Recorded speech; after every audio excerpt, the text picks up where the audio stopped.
Welcome back to the X Factor, The Boss Looks Back. Over the last 11 years, Mr. Cal himself has created some of the biggest selling artists in UK history. But one very special act has become a global phenomenon and are now household names of the world over. But where did it all start, I hear you cry? Right here on the X Factor, of course. It wasn't an idea with One Direction, it was more of a reaction to losing, you know, some guys who we really felt strongly about. And for whatever reason, it just didn't quite work out in the middle stages of the boot camp show they were on. That's it, guys. I'm really, really sorry. Try it, ready? Oh, sorry. They were out the competition, and when they were standing in their lines, I remember thinking, you know, this can't be the end of them. Zayn, Malik, Liam Payne, Harry Styles. Oh my God, you're really into it. Guys, follow me this way. And, you know, when we brought them back onto the stage and I saw the five of them for the first time, I thought, yeah, you look like a band. We think it would be a great idea to have two separate groups. We've decided to put you both through to the judges. And that was it. You've got a real shot here, guys. It happened very quickly. We didn't overthink it. I mean, the only thing I was concerned about was they've only got about 10 days before they audition in front of me again. You know, can they pull it off? Hi, boys. They came in, they looked great. They looked like friends at this point, very confident, and they sang Torn. You couldn't be that girl I adore. You don't seem to know, or seem to care, or what your heart is for. But I don't know her anymore. There's nothing left, I used to cry. My conversation has run dry. That's what's going on. Nothing's fine, I'm torn. I'm all out of faith. This is how I feel. Cold and I am ashamed of lying naked on the floor. I had my glasses on, I had my poker face, I didn't say a word.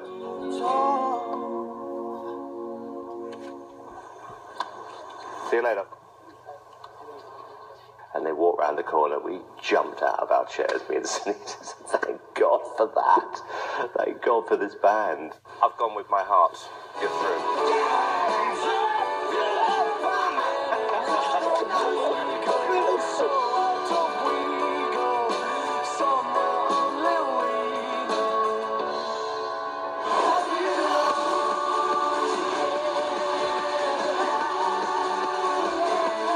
I hate groups who are kind of ruled by their managers. It's just so wrong, you know. Our job is that we are the people who can put people together, but then I believe they have to sort it out for themselves afterwards. And with One Direction, really from that first home visit performance, I really trusted them. I didn't need to tell them what to wear or really what kind of song or anything like that. You know, I would give them advice, but never once did I say you've got to do some horrible dance routine or wear you know, bad clothes. I kind of left that up to them.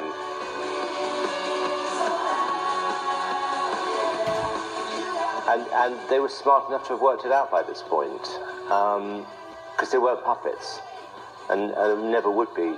I mean, they just weren't those kind of people. You know, they had their own ideas, and for me, it was just a total breeze. Your five heartthrobs. I can't even cope with how cute you are, seriously. You are the most exciting pop band in the country today. They didn't need much mentoring. They kind of knew the band they wanted to be at that point.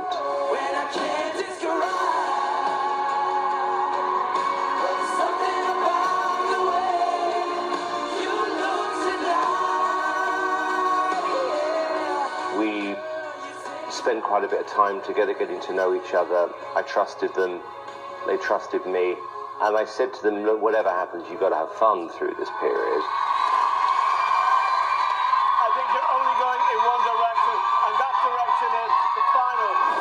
I liked it when we did the Beatles week and we did All You Need Is Love.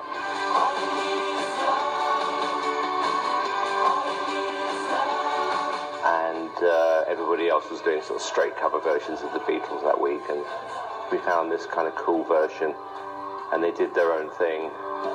There's nothing you can know that isn't known. There's nothing you can see that isn't shown. I started to get a feeling from that point, you know, just how big this group could be.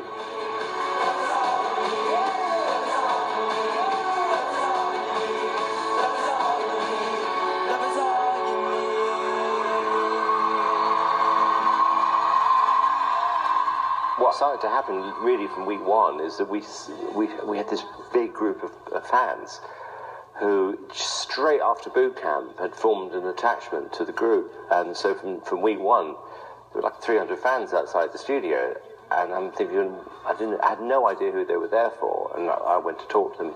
You know, we all love One Direction, and this group of kids got bigger and bigger and bigger as the show progressed. By the end there were thousands out there. And that's why we obviously thought we were going to win the competition. We're the kids, we're the kids, we're the kids in America. We're the kids, we're the kids, we're the kids in America. We're the kids in America. Oh, we're the kids in America. Oh, everybody live for the music, alright.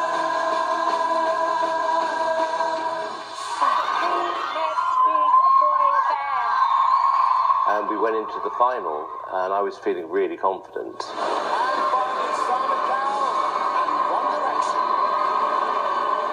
And they were good on the final. And there were three finalists that year. And we knew at the top of the show they were going to announce who was first out.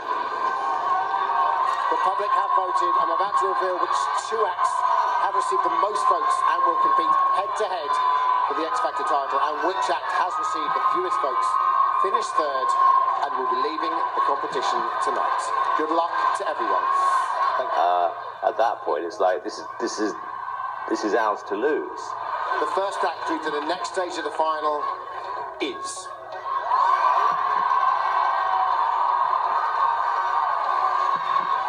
Matt.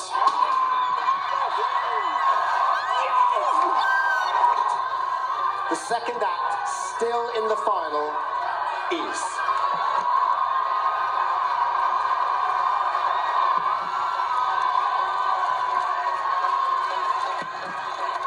Rebecca.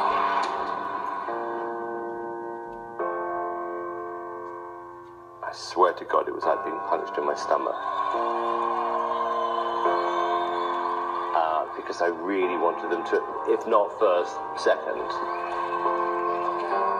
And I could feel the air leave the studio. It was just the worst feeling. And I really felt for them at that moment, because I thought you worked so hard for this. And it was a horrible, horrible feeling, because I'd got this really close attachment to them by this point. Do you know, I'm absolutely gutted for them. But look, for everyone who's bothered to pick up the phone over the past few weeks, I really appreciate it. And all I can say is, this is just the beginning for these boys. Baby, you light up my world like nobody else. The way that you flip your hair gets me overwhelmed. But when you smile at the ground, it ain't hard to tell. You don't know, you don't know you're beautiful. Nobody, you know, in their right mind would have thought at the point we gave these guys, you know, basically a second chance, would they achieve what they've achieved. And we dance all night to the best song ever. We knew every line, now I can't remember. I pinch myself every week, you know. But, you know, that's what dreams are made of. Until she's broken inside. The story of my life. The story of my life. I give her all.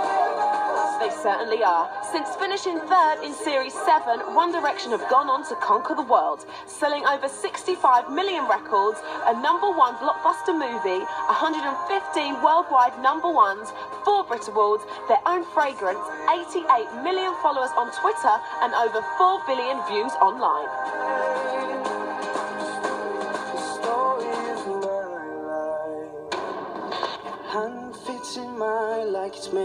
But in March this year, the famous five became the Fab Four. It was meant to be. When it was announced that Zayn Malik had quit the band and hearts were broken all over the world. And it all makes sense to me. All my life. But after the dust had settled, a brand new 4-piece emerged, with their brand new single Drag Me Down topping the charts in 82 countries, and their On the Road Again world tour playing to packed out arenas. One Direction's world dominance continues.